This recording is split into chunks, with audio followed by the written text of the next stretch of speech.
Thank you, Bob. I'm particularly pleased to be asked to speak about this subject as a past president of an association that have started this program to develop primary angioplasty in Europe, but also as an individual consultant who daily and nightly do primary angioplasty for our patient, because it's the most rewarding intervention you can perform. A patient who comes with acute chest pain, who has a very poor prognosis, large dominant right coronary artery occluded, you perform your aspiration thrombectomy, mechanical thrombectomy, you implant a stent, pain disappears, and having a normal left coronary artery, the patient is basically cured.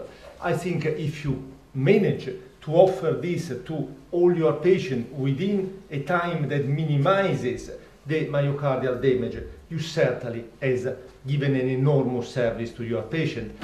I'm honored to work in a country that in the last 3 to 4 years have radically changed the pattern of treatment of patients with ST elevation myocardial infarction from primarily thrombolysis to almost exclusively, more than 90% primary angioplasty.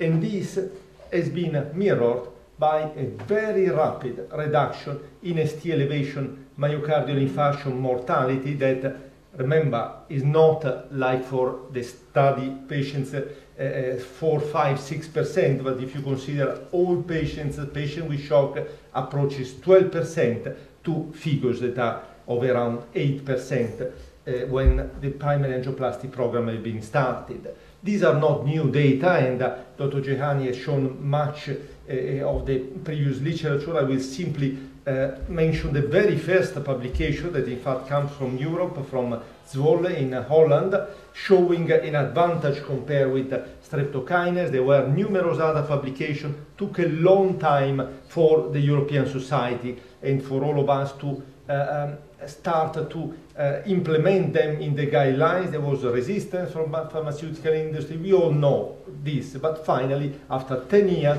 for the first time, we had a class 1 indication for primary angioplasty if performed by an experienced team within 90 minutes after first medical contact. And the most recent guidelines, we have discussed them at length yesterday, move now to perform it within 120 minutes, of course, as soon as possible, but within 120 minutes from first medical contact. That's not door to balloon, but the moment the patient is met by the ambulance team, the clock starts ticking in patients with ST elevation myocardial infarction and chest pain of less than 12 hours or new onset left bundle branch block.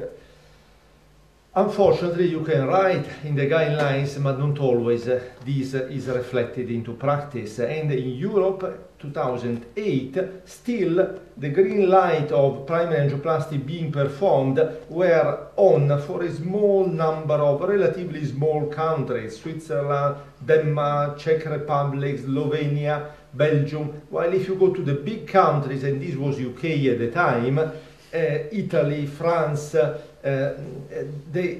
with the exception of Germany and Poland, they were all among the bad guys, with much less than 50% penetration of primary angioplasty. If you put a color-coded map for the penetration of primary angioplasty, more than 600 per million, only Germany and Poland and Sweden, among relatively large country in Europe, met this target. So how to implement and increase this penetration? First of all, I think we have clear data now to show how to perform an effective program of primary angioplasty, and this went into the most recent 2010 guidelines. So class 1A indication, implementation of a well-functioning network based on pre-hospital diagnosis and fast transport to the closest available primary PCI capable center recommended. 1B, primary PCI capable center should deliver 24 hours per 7 days a week, on-call service, be able to start primary angioplasty as soon as possible, and anyway within 60 minutes, door to balloon, from the initial call. So these are important indications, and is not just we recommend because we think it makes sense. There are data and data published well in proper journal. We have seen door-to-balloon time is strictly related to mortality, so these minutes saved means also life saved. So if you have an emergency medical physician activating the cath lab, if you have a single call to from a central page operator to activate all the team, if you activate the cath lab while the patient is en route to the hospital rather than wait that he comes to the door of the hospital, if the staff, as we have seen happens here in Doha, is within easy reach from the hospital, if you have even better an attending cardiologist always on site, and if you have a way of auditing your results for each of these points implemented, you save minutes of door-to-balloon time, and this can go down from 110 minutes to close to our target of 75 minutes when 4 of the previous points are implemented.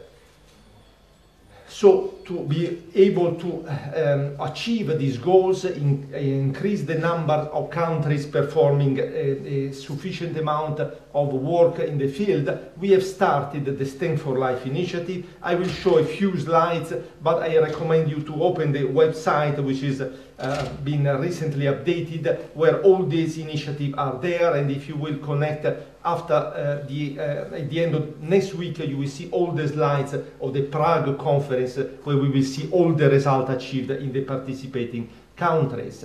What is the objective?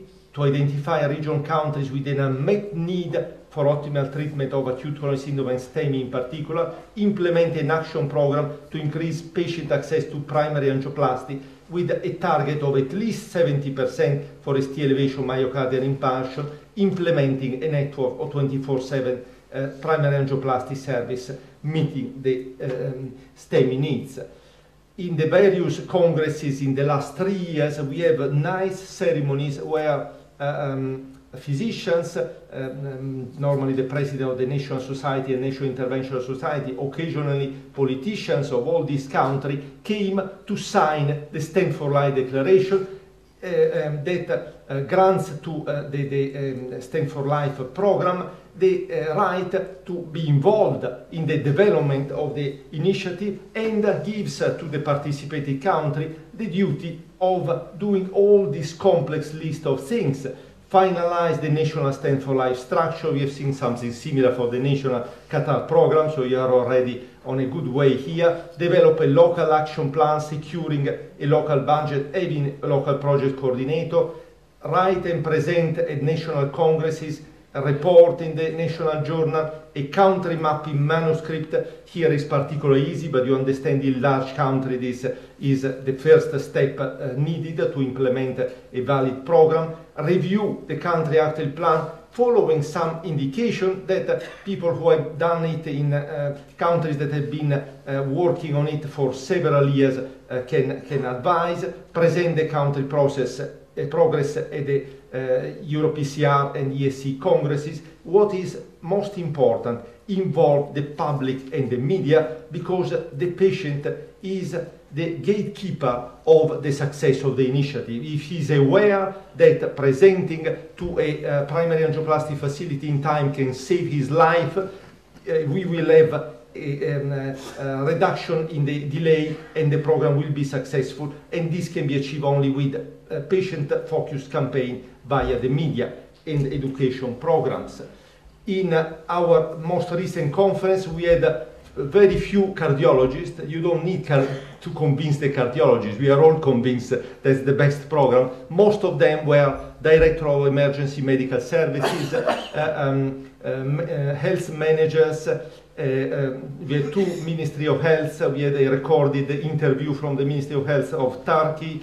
You see here Sir Roger Boyle, who was instrumental in implementing the primary angioplasty program in the UK, health economists. These are the people that I think are important to put this program forward.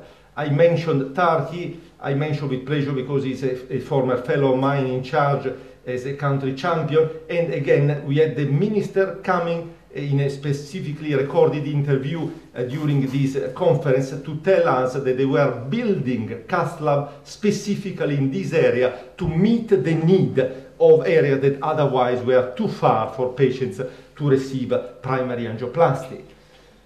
So that's essential. That's what we have seen in the country where the program already works. Involve all the stakeholders, that means government and patient as much as professional societies.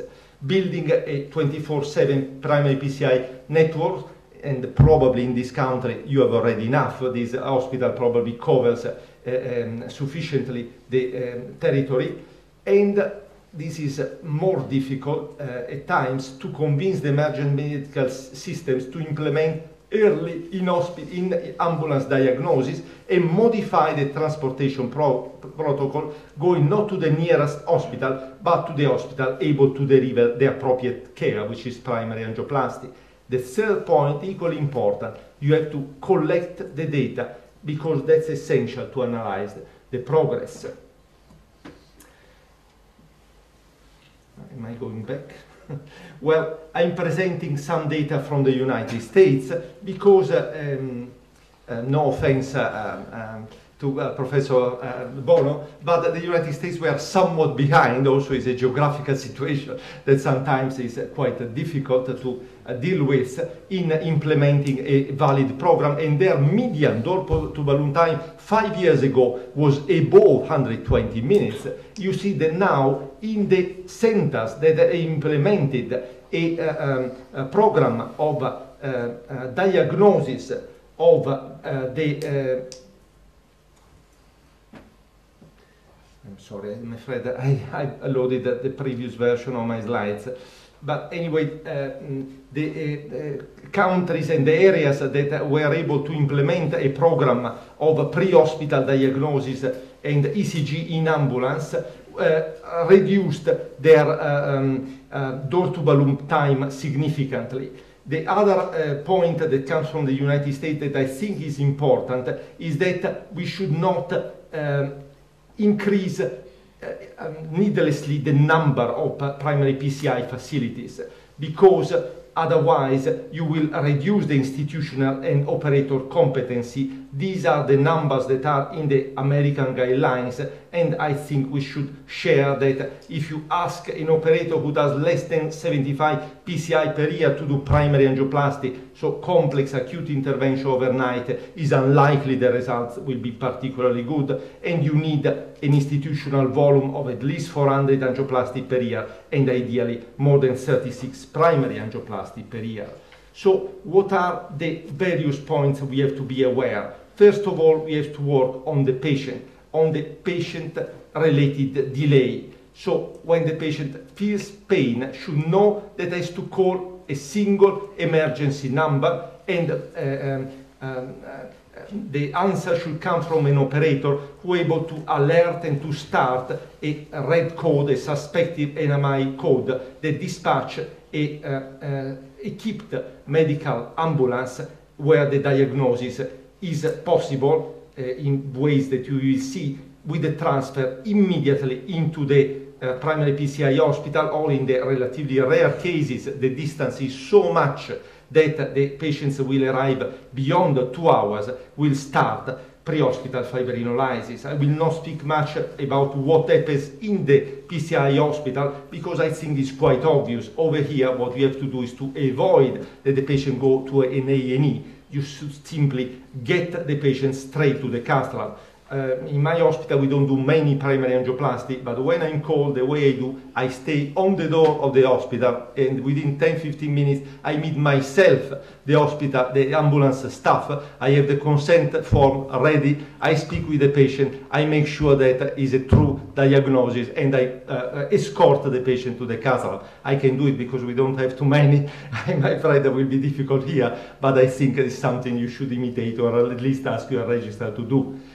First point, and I'm sure that who has been living in England or has visited London 3-4 years ago, is to start a patient campaign. I love this photograph with this belt tight on the chest, because this, I think, is what is angina, pain, chest constriction. first reaction should be this: call 999. When you have an emergency in the hospital, you have probably a number that you have to call to activate the life-saving procedures. Same should be anywhere in the country for the patient.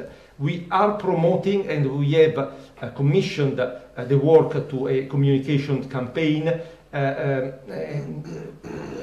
to have media coverage, and this will be implemented starting next month in these 4 countries as a pilot. And I think it will be nice to see everywhere in Europe a sort of similar campaign, even better if we have a similar number everywhere in Europe and beyond.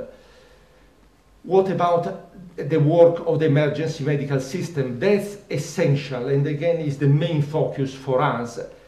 We need to convince whoever receives a call, GP or cardiologist, and from a patient with suspected symptoms of ST elevation myocardial infarction, they should not say, well, I'll come to my office, but simply say, I'll call for you, the emergency medical system, wait there, because that's the way to get to a primary PCI center with the diagnosis already made in the fastest possible way. We also have to make provision, as I've seen they are doing here in Qatar, for the patient presenting directly to the nearest hospital, unable to perform primary angioplasty, to rapidly go to a primary PCI center.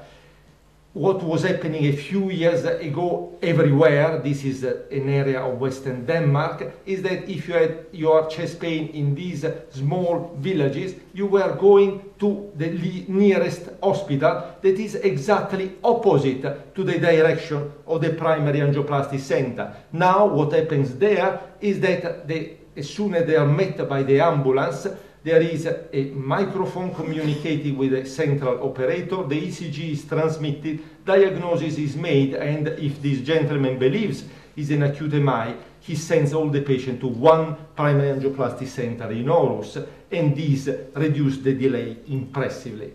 We do a different system. We prefer to count on our acute intelligence ambulance operators, and I'm sure that they are doing a good job, because 94% of the patients we receive in England have a correct diagnosis of ST elevation myocardial infarction, and even the few who don't have pericarditis or aortic dissection, so conditions most of the times cardiological and medical.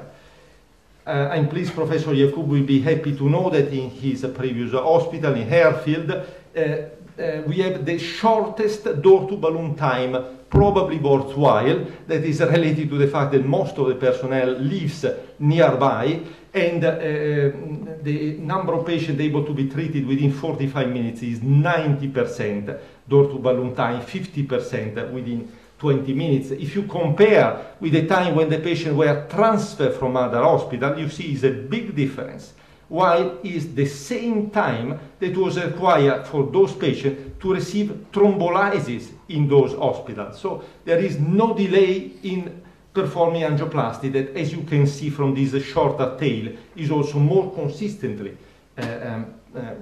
given. Sorry, this was the slide I wanted to show before and was somewhat messed, but you understand the point. From the moment pre-hospital ECG was activated, you have the ability to deliver a door-to-balloon time of less than 90 minutes in 86% of these very variable metropolitan areas.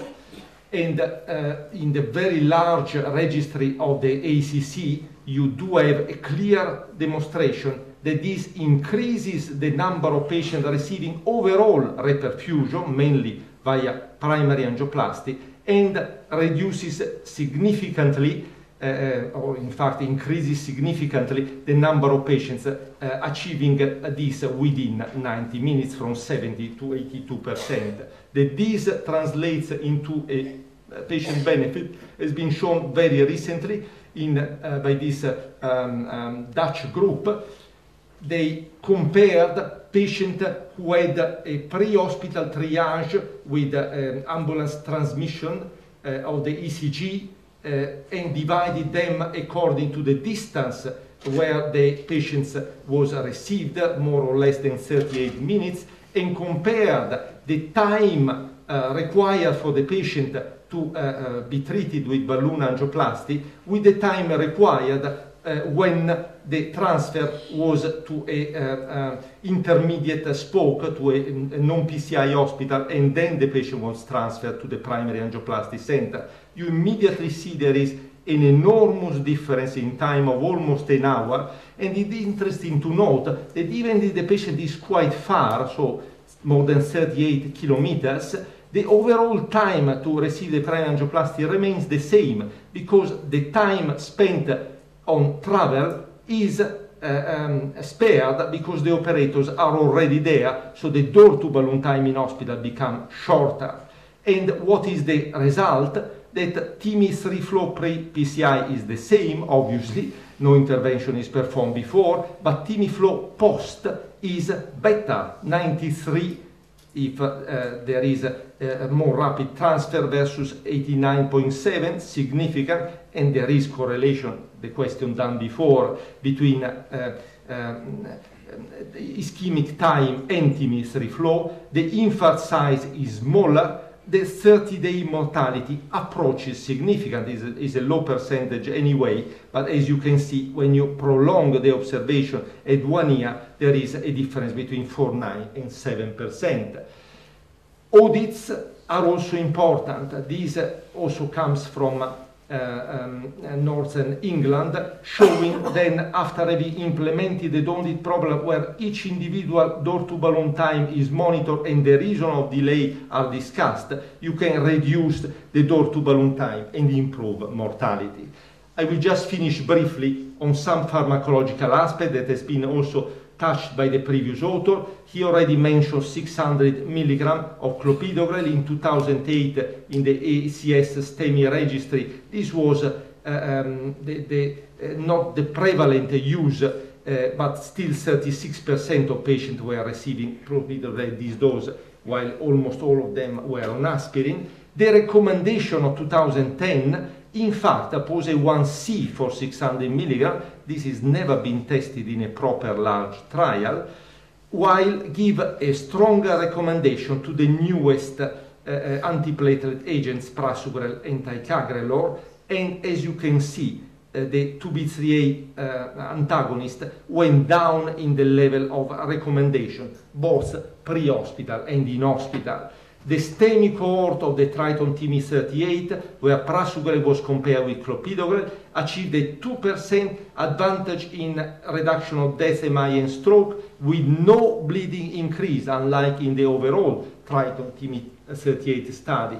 In the Plato STEMI cohort, the difference was similar, 9.3 to 3.11.0%, and as you know, there was no difference in mortality, and also death alone for the entire trial was smaller with ticagrelor. The use of this drug, prasugrel and ticagrelor, in the ambulance, I think is probably more interesting and more beneficial than the use of 2B3A inhibitors. Are not intravenous, are few tablets that can be easily given, and these are tested in various trials. Atlantic for ticagrelor, ACCOST, which has now enrolled half of the patients for prasugrel. Antithrombotic treatment, I think it's time to say bye to unfractionated heparin, a drug that has extreme variability in its efficacy, and welcome drugs that act directly as thrombin inhibitors like bivalirudin, where you have a precise dose that works without any need of monitoring the APTT, and have shown to reduce the bleeding and to reduce long-term mortality. Other drugs which may work if given not in the context of primary angioplasty, like fondaparinux, should be abandoned because there is catheter thrombosis with these drugs. However, we had the surprise last November at the American Heart to see a direct 10A inhibitor like rivaroxaban at the lowest dose, having a large increase, improvement in cardiovascular death, MI, and stroke, and also in the individual components of cardiovascular and all-cause death when compared with placebo in patients already receiving aspirin and clopidogrel with ST elevation myocardial infarction. And as you can see, with part of the mechanism being a reduction in stent thrombosis. If you associate to this the use of second generation stents that, as you have seen, reduced to half the percentages of stent thrombosis, and possibly you add the advantage of prasugrel or ticagrelor, I think stent thrombosis, even in acute coronary syndrome, are going to disappear. Last point, if you have non-primary angioplasty center, it is not possible to have a transfer to primary angioplasty within 2 hours, you should continue to give fibrinolytics, but this is not the final step. Still, this patient should be transferred for treatment.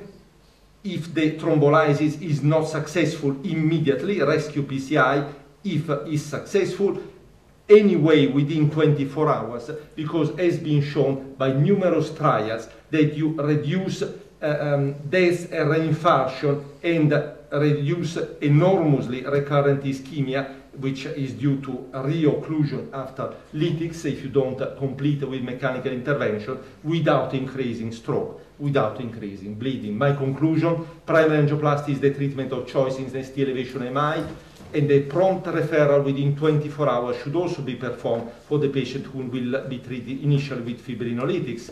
Organizational networks, pre-hospital diagnosis, direct transfer to 24/7 centers is essential to enlarge the application and reduce delays. Prasugrel, ticagrelor, bivalirudin reduce major adverse cardiac events after primary angioplasty with no increase in bleeding. Thank you. This is a very important topic, not only for Qatar, but for all of us. And you pointed out quite rightly the problems we're having in the United States with our geographical and urban versus rural disparities. And most of the issues we have are dealing with the pre-hospital phase. And do you have any data yet with the Stent for Life program to show that you are actually implementing improvements in awareness and also the emergency medical systems to reduce the pre-hospital time? Yeah. As I said, we are focusing right now mainly on providing primary angioplasty service. The quality survey of reduction of door to balloon and time to call to balloon time is equally important, but for that you do need properly conducted registry. We are trying to convince the European Society of Cardiology to start such a registry in Europe, like, well, you are ahead of us with the NDLA registry of the American College of Cardiology that in fact provides all these data. What do you do with the antiplatelets? I am aware that there is an intravenous antiplatelet, cangrelor, is under research, but what are you doing? Yeah, I think cangrelor is very interesting as a potential bridge to surgery, and you are probably aware of the bridge trial that in fact has explored exactly this, and I think is important because now we use more and more the combination of aspirin and clopidogrel, and if patients require especially non-cardiac surgery, it's nice to have a drug like cangrelor that can be used and stopped, and within 12 hours you can perform your surgery. Having said that, I think for primary angioplasty, I don't think this is a major issue, because you have to distinguish two different things. One is the treatment of the culprit lesion, and this, I think, in 97% of cases, not always you find a critical lesion during primary angioplasty. You may do your angioplasty, 10-15% of the patient will not have a critical lesion, but in the one who have a critical lesion, the vast majority can be treated with angioplasty. The one who goes to surgery normally are because of mechanical complications, so development of a ventricular septal defect, of acute mitral insufficiency, or impending ventricular rupture. Of course, many of the patients you will treat with primary angioplasty will go to surgery at a later stage, electively, because they have an anatomy complex disease, a main disease that is better suited for surgery, and then cangrelor might become, if their treatment needs to be done within 1 month, as a potential alternative. But consider that for this patient you have also the alternative of using bare metal stent that only requires 1 month of combination treatment. I do come back to a similar issue, which is in the last 4 months I've done 3 aortic dissections, and every one of them was misdiagnosed as some type of acute coronary syndrome STEMI. And in fact, subsequently when you spoke to these patients, they gave very clear histories of sudden onset, tearing pain going through to their backs. And the commendable rush to fill these patients with antiplatelet medications in the ambulance means that as soon as they say severe chest pain, everything else goes out the window. And of these patients, 2 of them were diagnosed at the time of catheterization for their STEMI. And the third one, the consultant cardiologist heard the patient saying the pain's terrible in his back. He listened to the patient on the table with a stethoscope, heard torrential aortic incompetence, did an echo, and they got the diagnosis right. I guess that's just a price you have to pay to keep the times as short as possible. Well, I mean, the pre-hospital triage includes an ECG. Of course, the patient has to be so unlucky to have not only an aortic dissection, but an aortic dissection that extends to occlude one of the 2 main coronary arteries. Fortunately, it's a relatively limited number of events. I'm sorry for your 3 patients, but I'm afraid that on balance, probably it's better to treat 1 million patients with ST elevation myocardial infarction and make this potential risky, administer this potential risky treatment to the 1 in a million who have this type of anatomy. But did you not quote the figure? I think you said that 94% of diagnoses are correct. Yes, 94% in fact are cardiological diagnoses. A limited number are pericarditis, and rarely there are, of course, aortic dissection is one of the potential diagnostic diagnoses. The rest is pancreatitis. As you know, there are conditions that are associated with some questionable changes in the ST segment, stroke even, but that's another potential cause in a condition where you don't like too much to give antiplatelets. But I must say, right now, our treatment, however, in London has changed since we use prasugrel and ticagrelor. And while in the past we were giving in the ambulance clopidogrel, relying on the fact that the transfer time is 15 minutes on average.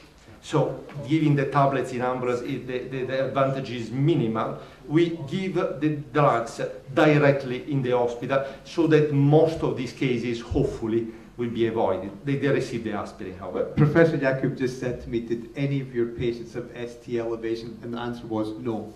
Yeah. This is what I want, if I may add, please. We've had similar experiences. In fact, in one of the grand rounds, we presented in this hall, I think 2 or 3 patients who have very similar stories. And I think the message from here is to listen to the patient and look at the ECG, not just listen to the nurse who says chest pain and somebody says there's ST elevation. That's why when I said I like to greet the patient out the door, because it's completely different than coming with the patient already draped, everything consented, and you basically look at the coronary rather than the patient in its integrity. Not always able to do, but something I strongly recommend to all the consultants present. Can I bring you back to your slide earlier, Carlo, where you showed the decline in thrombolysis, but the dramatic and appropriate increase in primary PCI in your country, since we're talking about national programs, and since I realize my country is behind the curve in some ways. How many of those patients are getting their times appropriately under 90 minutes for torted balloon, as you're showing this very nice improvement in primary angioplasty? Is the time issue also improving nationally in the UK?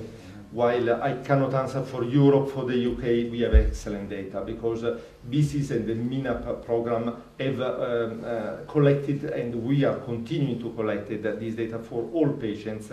And I'm pleased to say that the improvement in primary angioplasty was also associated to a dramatic decrease in door-to-balloon time, with a system that is used more often and becomes a sort of ingrained into the mentality and the practice of the centers. This helped tremendously.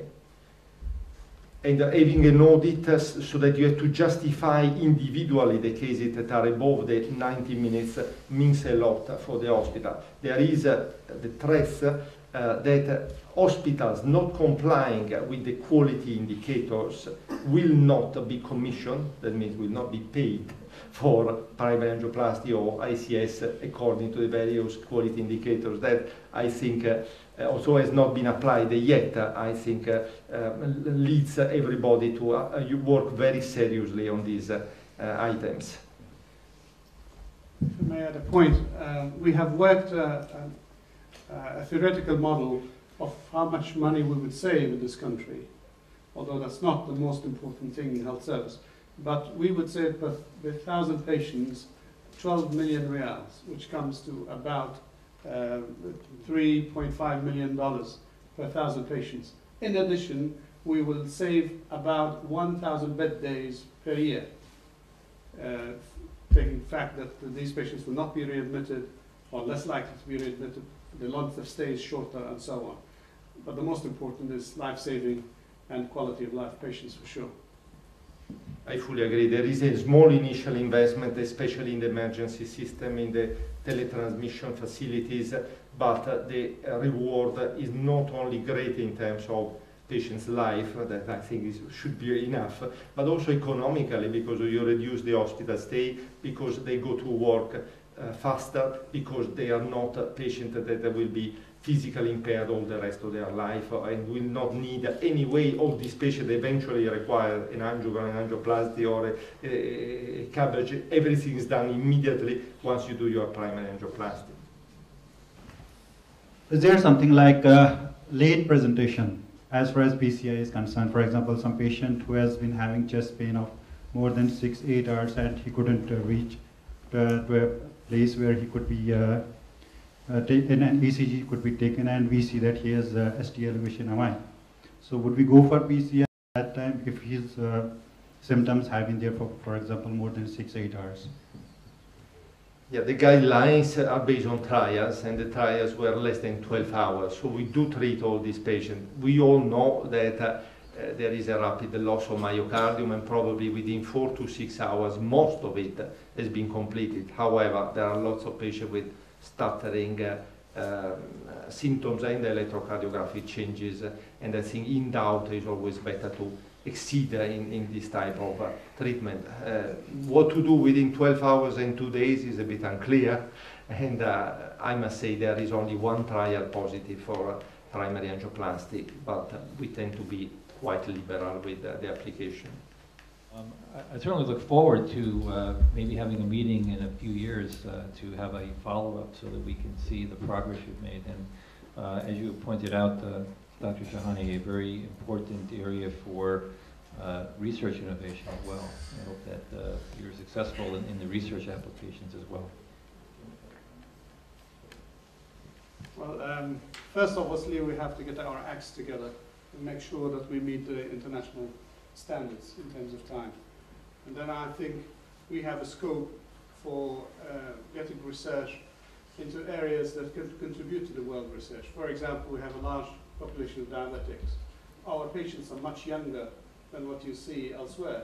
If you remember the Inter-Heart study, the youngest population of myocardial infarction were from the Middle East.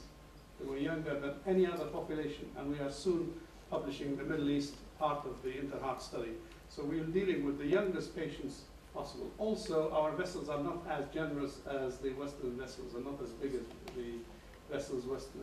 We also have a large number of undiscovered diabetics. In a study that we're conducting now, the preliminary results show that about 20% of patients admitted with acute coronary syndrome are discovered to be diabetics when they're admitted with acute coronary syndrome. We didn't know that before. So there's a large number of areas where we can contribute to research. And I think the first thing we need to do is to beat the time. There is a conference on cell therapy next week from the Qatar Science Foundation cell therapy, the primary target in cardiology are STEMI patients. So I think will be very, very important, this cooperation. Indeed. And you are heartily welcome if you want to take advantage of the expertise of the Stent for Life group to join. You have seen that Egypt, that is not physically part of Europe and is an Islamic country, is one of the 13 participating countries, and we will definitely welcome yourself and other countries from the Gulf. Saudi Arabia has applied 1 month ago, so you will be very, very welcome. Thank you for the offer. I enjoyed your talk, Professor Di Mario. I think Dr. Gianni has mentioned a lot of good points. Number one, we say our patients are younger than in the West. It actually depends which type of patients you look at. Because here, you know, the Gulf countries are a mixture of different ethnicities, so to speak. When we subdivided patients into, you know, local Arabs and Asians, the age of Arab are almost like, you know, the average age of patients who are coming with MI in their 60s, so to speak. While, because we have a lot of, you know, Asians or young, expatriates, you get a much younger. I think the other challenge also for compliance after discharge is how you get these patients to comply with medications and with instructions. Because not uncommon, some of these, you know, manual workers, they will go back to work within a few days after having a myocardial infarction. And also not uncommon that they will stop their medications. So this is really also a challenge that we need to address if we want to improve the, you know, the outcome for our patients. And this challenge, I don't think it's only Qatar, I think for the whole Gulf countries. And that's many of those aspects are challenges everywhere in the world, including in my country as well. Adherence, follow-up, making sure patients are receiving appropriate secondary prevention measures as well. So I think we all have a lot of work to do. We all need to work together to improve the global impact of coronary artery disease. I think that's a very good place to stop as we take a break and come back in 20 minutes for the